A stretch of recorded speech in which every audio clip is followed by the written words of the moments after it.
اکثر پنچایت میں عام طور پہ جو فیصلے ہوتے ہیں اس میں یہ کہا جاتا ہے کہ چلیں جی آپ حلف قرآن دے دیں تو آپ کا فیصلہ ہم کر دیتے ہیں. یہ پنچایتی صورت میں ہوتی ہے.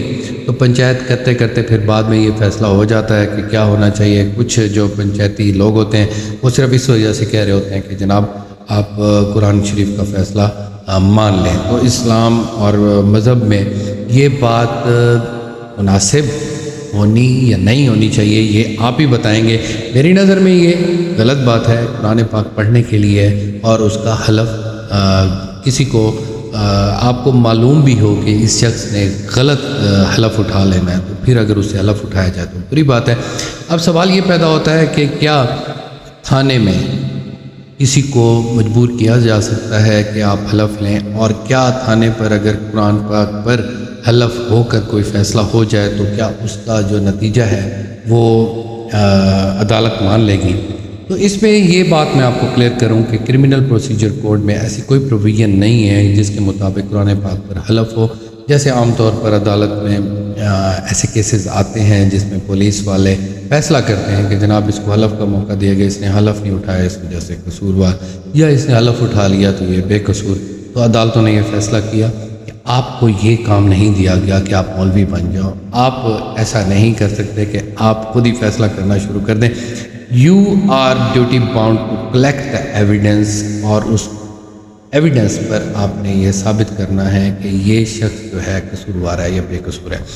وہ اس کو گناہ گار بھی نہیں لکھ سکتے، عام طور پہ لکھ دیتے ہیں. یہ بڑی اہم بات ہے کہ اس کو گناہ گار وہ قرار نہیں دے سکتے.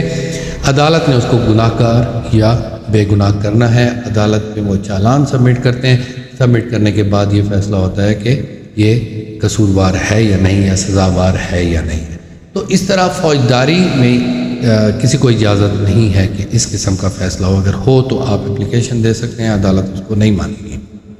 اگلا سوال یہ ہے کہ کیا دیوانی کیس میں فیصلہ قرآن پاک پر ہو سکتا ہے یا نہیں. یہ سی پی سی میں پروویژن موجود ہے کہ اگر دونوں پارٹیز، عدالت کسی کو مجبور نہیں کر سکتی. یہ بھی بڑی اہم بات ہے کہ عدالت کسی کو مجبور نہیں کرے گی کہ آپ حلف اٹھائیں. ہاں، دونوں پارٹی کہتی ہیں کہ جناب ہم اس بات پر مطمئن ہیں کہ یہ پارٹی حلف اٹھا لے یا دے دے یا کوئی فیصلہ اس پر ہو جائے تو وہ حلفاً ہو سکتا ہے. کیونکہ عدالت میں عام طور پہ حلف بھی ہوتا ہے. وہ حلف کیا ہوتا ہے کہ میں خدا کو حاضر ناظر کہہ کر یہ کہتا ہوں کہ یہ میری ایویڈنس ہے. تو کیونکہ عدالت میں حلف ہوتا ہے تو اس وجہ سے قرآن پاک پر وہاں پر حلف ہو جاتا ہے. لیکن یہ بھی میرے خیال میں نہیں ہونا چاہیے، کیونکہ اگر ایسا ہوگا تو کہیں نہ کہیں صرف اس کی بنیاد پر کسی کی حق تلفی ہو سکتی ہے. جو بندہ ہے ہی غلط، جو بندہ ہے ہی جھوٹا، جو ہے ہی غلط اور چور قسم کا بندہ ہے، اس سے یہ شہادت لی جائے کہ میں نے چوری نہیں کی ہے تو اس نے تو کہنا ہے.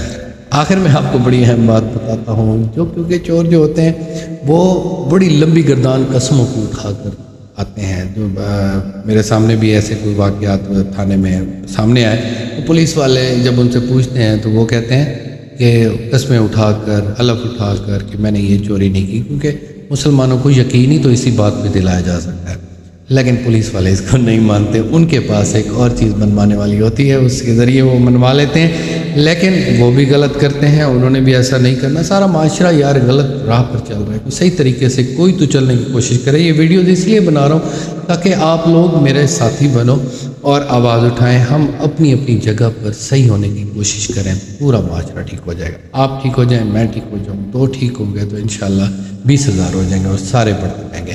تو اب یہ بات فائنلائز ہوئی کہ دیوانی کیس میں حلف ہو سکتا ہے اور فوجداری میں نہیں ہو سکتا. Thank you very much. Take care of your self. Allah.